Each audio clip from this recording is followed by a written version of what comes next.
ನಿಮ್ ಜನ ಉಳಿಸಿರ್ಬೋದು. ನಾಳೆ ಹಾದಿ ಬೀದಿಲಿ ಎಳೆದು ಬಡಿತಾರೆ, ಹಾದಿ ಬೀದಿಲಿ ಎಳೆದು ಬಡಿತಾರೆ. ಈಗ ನೀನಿಲ್ಲಿ ಈಗ ಏನಾದ್ರು ನಾವು ಕೈ ಮಾಡ್ಕೊಂಡ್ರೆ ಏನಾಗುತ್ತೆ ಗೊತ್ತಾ? ಸರ್ಕಾರಿ ಕರ್ತವ್ಯ ಗಡ್ಡಿ ಅಂತ ಕೇಸ್ ಜಡಿಪಿದ. ಅಲ್ಲಿ ಆಚೆ ಹೋಗೋವಾಗ ಏನು ಸರ್ಕಾರಿ 5:30 ಆದ್ಮೇಲೆ ಯಾವನಾರು ಹಿಡಿದು ಬಡಿದ್ರೆ ಇದೇ ಬಂದು IMN ತಗೊಂಡು ಕಾಲಲ್ಲಿ ಚಪ್ಪಲಿ ತಗೊಂಡು ನೋಡಿದ್ರೆ ಏನಂತ ಕೇಸ್ ಹಾಕ್ತೀರಾ? ಅವರವರೇ ವೈಯಕ್ತಿಕವಾಗಿ ಅಲ್ವಾ ಸರ್? ಸರ್ಕಾರಿ ಕರ್ತವ್ಯ ಗಡ್ಡಿ ಯಾವಾಗ ಬರುತ್ತೆ? ಕಚೇರಿಯಲ್ಲಿದ್ದಾಗ ಕರ್ತವ್ಯ ನಿರ್ವಹಿಸ್ತಾ ಇದ್ದಾಗ. ಈಗ ಅವ್ರು ನೋವಾಗಿದೆ, ಅವ್ರೇನು ಅಳ್ತಾ ಇದ್ರು, ಅದು ಬೇರೆ ಪ್ರಶ್ನೆ.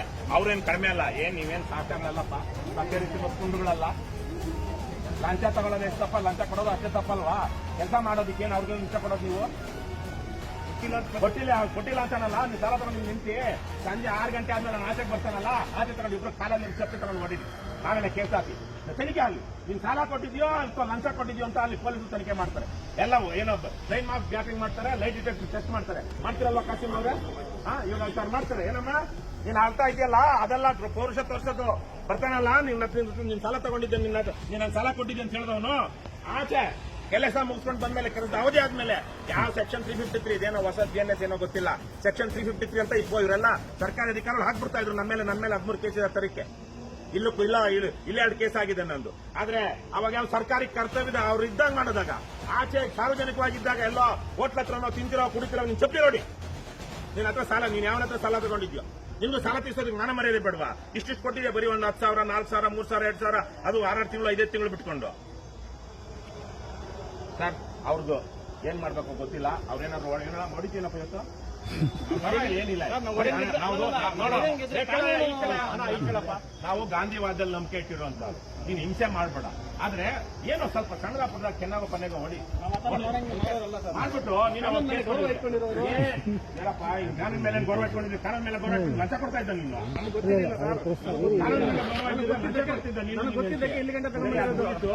ಏನಾದ್ರೆ ನಾವು ಜೊತೆಗೆ ನಿಲ್ತೀವಿ. ಕೇಸ್ ಕೊಡು, ಆಮೇಲೆ ಅದನ್ನ ಲೈಟ್ ಡಿಟೆಕ್ಟರ್ ಟೆಸ್ಟ್ ಆಗಲಿ, ಬ್ರೈನ್ ಮ್ಯಾಪಿಂಗ್ ಆಗಲಿ, ಏನೇನಾಗುತ್ತೋ ಅವ್ರು ಪೊಲೀಸ್ ಏನ್ ಮಾಡ್ತಾರೋ ಮಾಡಿ ಇರಂತೂ. ಯಾಕಂದ್ರೆ ಕೊಟ್ಟಾದ್ಮೇಲೆ ಲೋಕಾಯುಕ್ತಕ್ಕೆ ಹೋದ್ರೆ ಏನ್ ಮಾಡ್ತಾರೆ? ಲಂಚ ತಗೊಳ್ಳುವಾಗ ಲಂಚ ಕೊಡೋದಕ್ಕೆ ಮೊದಲು ಬಂದು ಕ್ರಾಪ್ ಮಾಡ್ತೀವಿ ಅಂತಾರೆ. ಲಂಚ ಕೊಟ್ಟಾದ್ಮೇಲೆ ಎಲ್ಲಿ ಹೋಗ್ಬೇಕು? ಅಧಿಕಾರಿಗಳು ಹೋಗ್ಬೇಕು.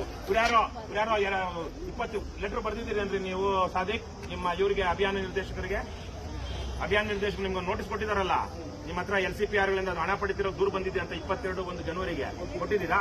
ನಾನು ಸತ್ಯ ಹರಿಶ್ಚಂದ್ರ, ಶ್ರೀರಾಮಚಂದ್ರನ್ ಸುಗುಂಡು ಅಂತೆಲ್ಲ ಬರೆದಿದ್ದೀರಾ? ಇದೇ ಬರೀತೀರಾ? ನಿಮ್ ತಮ್ಮನ ಕೆಲಸಕ್ಕೆ ಇಟ್ಕೊಂಡಿದ್ದೀರಲ್ರಿ. ಯಾವ ತರಕ್ಕೆ ಇದು ನೈತಿಕತೆ ಅಂತಿರುತ್ತೆ, ಒಂದು ಸರ್ವಿಸ್ ರೂಲ್ಸ್ ಅಂತಿರುತ್ತೆ. ನೀವು ಕೆಲಸ ಮಾಡೋ ಇದರಲ್ಲಿ ಹೊರಗುತ್ತಿಗೆ ನಿಮ್ ತಮ್ಮನ ನೇಮಕ ಮಾಡ್ಕೊಳ್ಳೋದು ನಿಮಗೆ ನೀವು ಅಧಿಕಾರಿಗಳು ಹೇಳಿದ್ರೆ ಬರೋಕ್ಕಾಗುತ್ತೆ ಸರ್? ಆಮೇಲೆ ಈ ತರ 10,000 ನೀವಿಬ್ರು ಅಧಿಕಾರಿಗಳಿದ್ದಾರೆ, ಅಥವಾ ಏನೋ ಜೂನಿಯರ್ ಇರ್ಬೋದು. ಆದ್ರೆ ನೀವು ಯಾರಾದ್ರೂ ಸಾಲ ಕೊಟ್ಟಾಗ, ಯಾರಾದ್ರೂ ಸಾಲ ತಗೊಂಡಾಗ ನೀವು ನಿಮ್ ಗೌರ್ಮೆಂಟ್ಗೆ ರಿಪೋರ್ಟ್ ಮಾಡ್ಬೇಕು ಅಂತ ಇದೆಯೋ ಇಲ್ವಣ್ಣ? ಏನ್ ನಿಮ್ಮ ಹೆಸರು? ಅವ್ರು ಸ್ವಲ್ಪ ಮಾತಾಡ್ತಾ ಇಲ್ಲ, ನೀವು ಮಾತಾಡ್ತಿದ್ದೀರಾ. ನೀವು ಮಂಜುನಾಥ್ ಸ್ವಾಮಿಗಳು ನೀವು ಅಲ್ವಾ? ಅದೇನೋ ಯೋಜನಾ ನಿರ್ದೇಶಕರು. ಅವ್ರು ಇರ್ತಾನೆ, ಅವ್ರೇನೋ ಹೇಳ್ತಾ ಇದ್ರಲ್ಲ, ಏನ್ ಆಕ್ಷನ್ ತಗೊಂಡಿದ್ರ? ನಿಮ್ಗೆ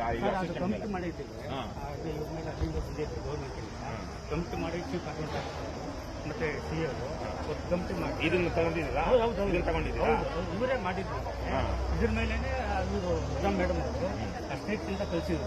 ಅದ್ರ ಮೇಲೆ ಕಮಿಟಿ ಮಾಡಿ CO ಲೆಕ್ಕ ಇದು ಮಾಡ್ತಿದ್ರು. ಈಗ ಅವ್ರು ನಿಮ್ಗೆ ಸಾಲ ಕೊಟ್ಟಿದ್ದಕ್ಕೆ, ಸಾಲ ತಗೊಂಡಿದ್ದಕ್ಕೆ 2 ವರ್ಷ ಹಿಂದೆ, 2 ವರ್ಷ ಅಲ್ಲ 10 ವರ್ಷ ಹಿಂದೆ ನೀವು ಯಾವಾಗಲೇ ಹಾಗಿದ್ರೆ ಪೊಲೀಸರು ಸರ್ ನೀವು ಯಾವಾಗ ಬಂದಿದ್ದೀವಿ? 5 ತಿಂಗಳಾಯ್ತು. 10 ತಿಂಗಳ ಹಿಂದೆ ಆಗಿರೋ ಮಾಡ್ರೆ ನಿಮ್ಗೆ ಬರಲ್ವಾ? ಏನಿಲ್ಲ, ಏನ್ ಮಾತಾಡೋದೇನೋ ಮಾತಾಡ್ತಿದ್ರಿ. ಆದ್ರೆ ಮಂಜುನಾಥ್ ಅದೇನೋ ಅವರು ಅಲ್ಲಲ್ಲ ಮತ್ತೆ ಆಗಿದ್ರೆ ಸತ್ಯವಾಗಿ ಮಾತಾಡಿ, ಅಷ್ಟೇ.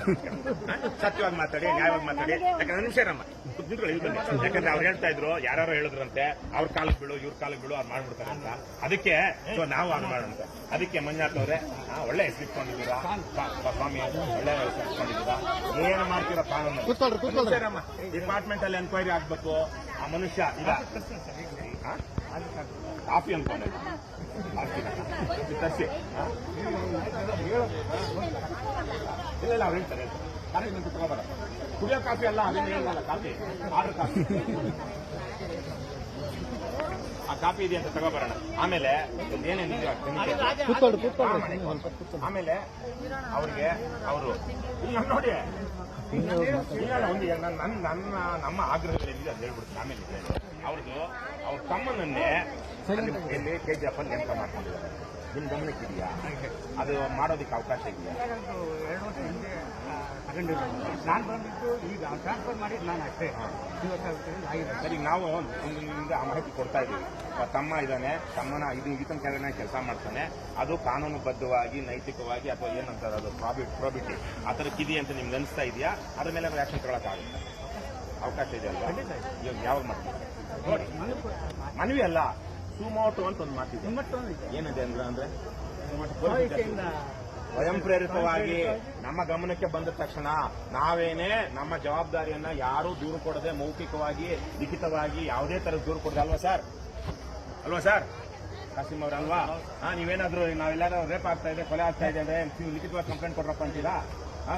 ಸಿಟಿಜನ್ ಅರೆಸ್ಟ್ ಅಂತಿದೆ, ಸಾರ್ವಜನಿಕರೇ ಹೋಗಿ ಅವ್ರನ್ನ ಅರೆಸ್ಟ್ ಮಾಡ್ಕೊಂಡು ಪೊಲೀಸರಿಗೆ ಒಪ್ಪಿಸಬಹುದು ಅಂತ. ನೀವು ಪೊಲೀಸರ ತನಕ ಬರೋದು ಬೇಕಾಗಿಲ್ಲ. ಹಾಗಾಗಿ ಸ್ವಾಮಿ ಅವರೇ, ನೀವು ಈಗಲೇ ಸುಮೋಟೋ ತಗೊಂಡು ಆತನನ್ನ ವಜಾ ಮಾಡಬೇಕು. ಯಾರನ್ನ? ಜಿಲಾನಿನ, ಇವ್ರನ್ನಲ್ಲ, ಇವ್ರ ತಮ್ಮನನ್ನ ಇವತ್ತೇ ಬಿಡುಗಡೆ ಮಾಡ್ಬೇಕು.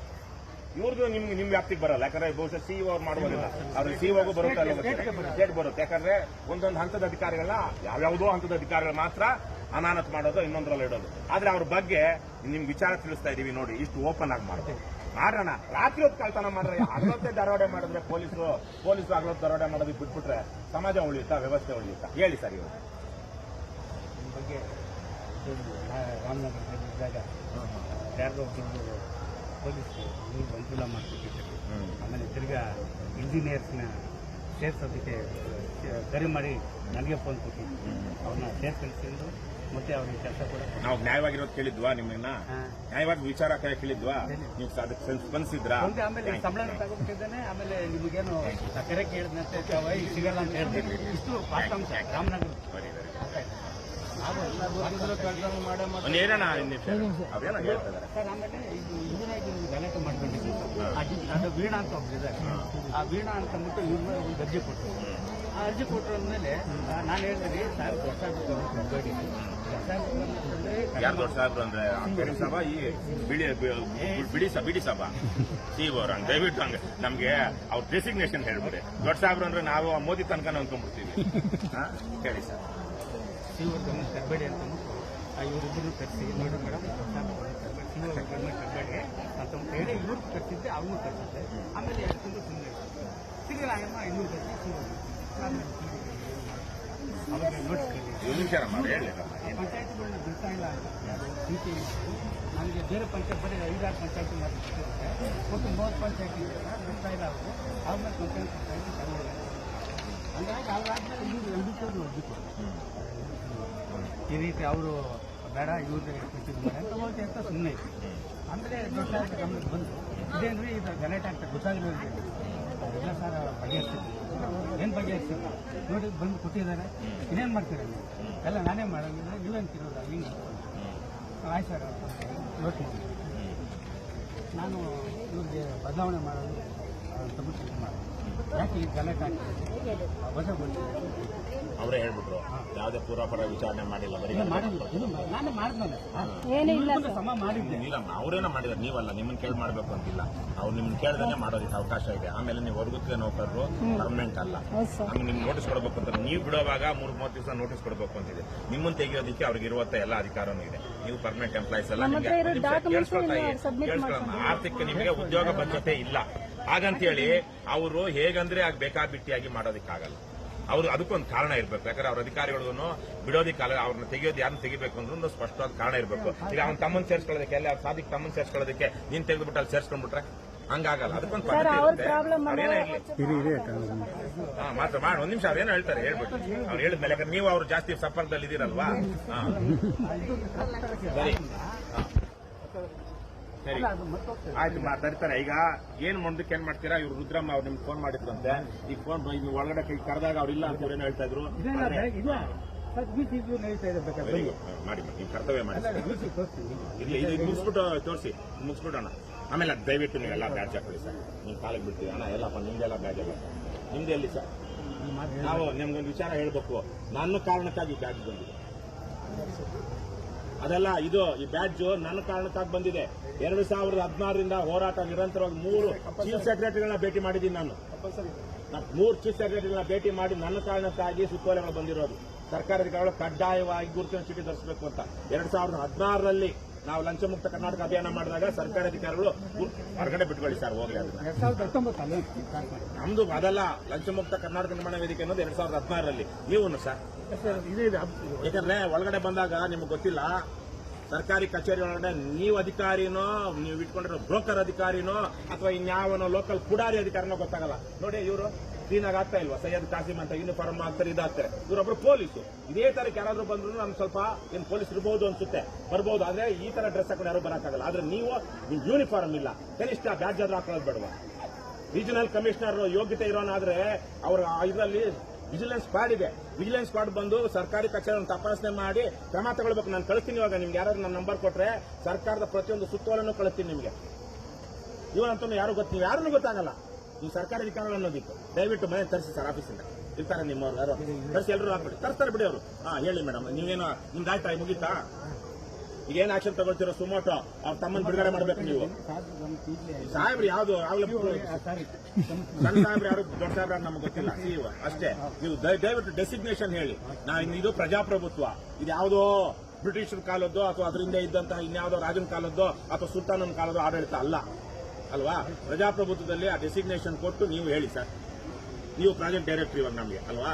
ನೀವು ಸಾಹೇಬ್ರು, ನಿಮ್ಗಿಂತ ದೊಡ್ಡವರಾದ್ರೆ ಅವ್ರ ಸಾಹೇಬ್ರು, ಅವ್ರಿಂದ ಅವ್ರ ದೊಡ್ಡ ಸಾಹೇಬ್ರ, ನೀವು ಬೇಜಾರಾಗಲ್ವಾ? ಅವ್ರನ್ನ ಸಾಹೇಬ್ ಅನ್ನೋವಾಗ ಕಳ್ಳನ ಮಗ ಇಷ್ಟೊತ್ತು ನನ್ನ ಸಾಹೇಬ್ ಅಂತ ಇದ್ದು ನನ್ನ ಮೇಲಿರೋ ಸಾಹೇಬ್ ಅಂತ ಇದ್ದಾನಂತ.